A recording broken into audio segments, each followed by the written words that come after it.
The relationship between the mind and the body is something that has interested philosophers for thousands of years.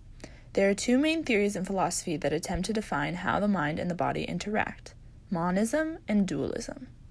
First, let's take a look at monism. Aristotle was an early proponent of monism, or the idea that there is only one type of substance in the world. The clay analogy is used as an aid in understanding this concept. Think of it like this. We can move clay into different shapes or forms, but it is still ultimately clay.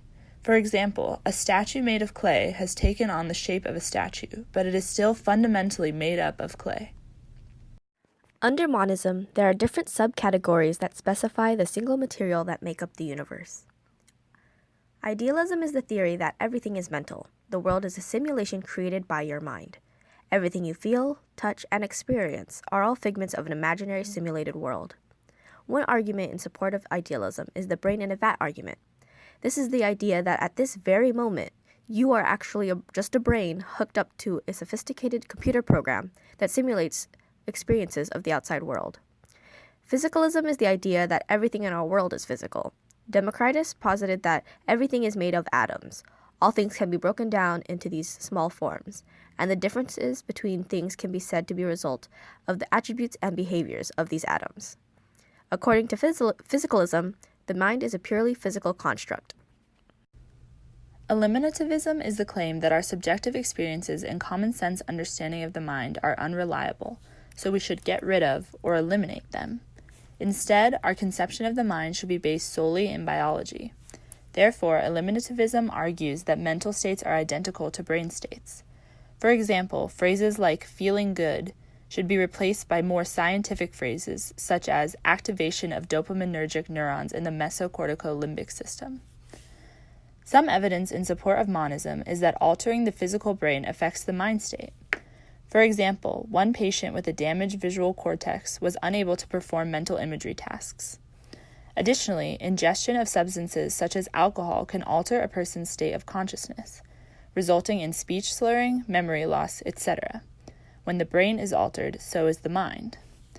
Of course, there are also criticisms of this theory. One piece of critique is that any given mental state can be realized differently in different creatures. For example, when humans claim to be in pain, their C fibers fire. But when aliens claim to be in pain, cavities in their brain might inflate.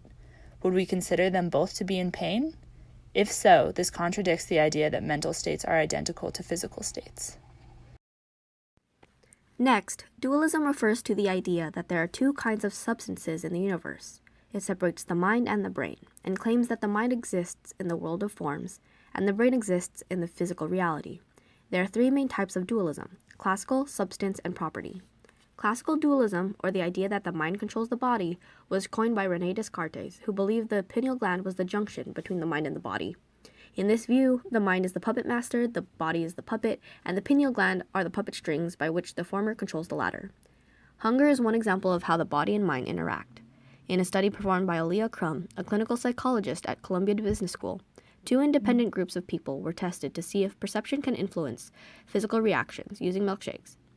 One group was offered a low-calorie, unappealing one, and the other was offered an indulgent, high-calorie one, but both groups were given shakes with the same calorie count. She measured the levels of the ghrelin hunger hormone in each individual and found that the people who believed they had the appealing one had higher levels of this hunger hormone. Perception showed to have an influential effect on the physical body. Substance dualism claims that the mind and brain are fundamentally different. The brain and the body are made up of physical matter, and the mind is made up of something unknown, but distinct from physical objects. This is supported by Descartes' logic-based argument that minds can do X, no physical object can do X, and therefore minds are not physical objects.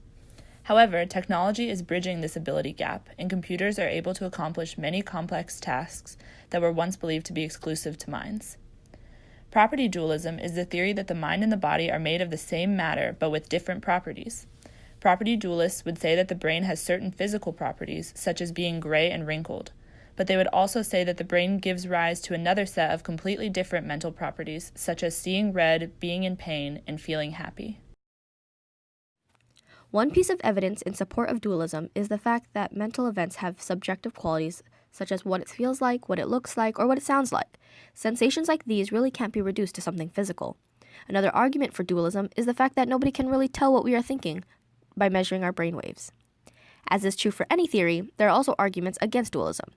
Firstly, the contact point between the material and the immaterial is unknown. Another point of critique is the undefined direction of control. For example, when your stomach growls, your mind recognizes that you are hungry. But your mind can also create an image of a cheeseburger, which in turn causes your stomach to growl. Does the mind control the body, or does the body control the mind? The mind-body conundrum is a continuous debate among scholars. As technology advances, we are forced to reevaluate our perception of what a mind is and its relationship to human bodies.